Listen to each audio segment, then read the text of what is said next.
பட்சபாதம் இல்லாத விசுவாசம். யாக்கோபு 2ஆம் அதிகாரம் 1 முதல் 4 வரை உள்ள வசனங்கள். என் சகோதரரே, மகிமையுள்ள நம்முடைய கர்த்தராகிய இயேசு கிறிஸ்துவின் மேலுள்ள விசுவாசத்தை பட்சபாதத்தோடே பற்றி கொள்ளாதிருப்பீர்களாக. ஏனெனில் பொன் மோதிரமும் மினுக்குள்ள வஸ்திரமும் தரித்திருக்கிற ஒரு மனுஷனும் கந்தையான வஸ்திரம் தரித்திருக்கிற ஒரு தரித்திரனும் உங்கள் ஆலயத்தில் வரும்போது,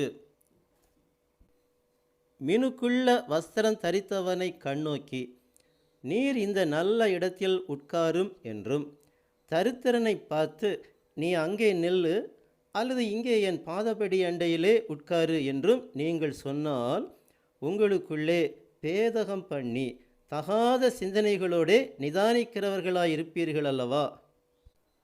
நம்முடைய விசுவாசத்திற்கு பலம் இல்லாமல் இருப்பதற்கு காரணம் நமக்குள் இருக்கும் பட்சபாதம் என்ற தன்மையே.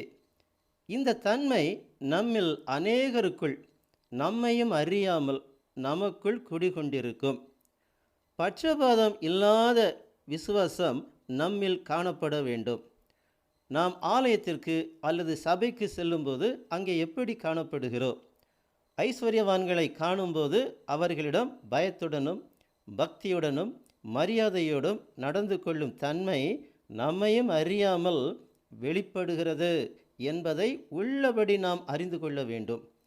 பொருளாதாரத்தில் பின்தங்கி உள்ள வறியவர்களை காணும்போது எப்படி நடந்து கொள்ளுகிறோம்? இந்த 2 விதமான மனிதர்களிடமும் நாம் நடந்து கொள்ளும் தன்மையில் பெரிய வித்தியாசம் காணப்படும். இதைத்தான் பட்சபாதம் என்று சொல்லப்படுகிறது. இது தகாத சிந்தனை என்று 4ஆம் வசனம் சொல்லுகிறது.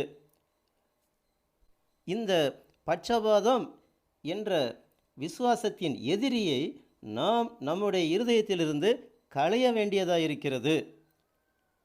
உங்களிடம் கண்டித்து பேசக்கூடிய தன்மை இருக்கும் என்றால், இந்த 2 சாராரையும் கண்டித்து பேசக்கூடியவர்களாக இருக்க வேண்டும்.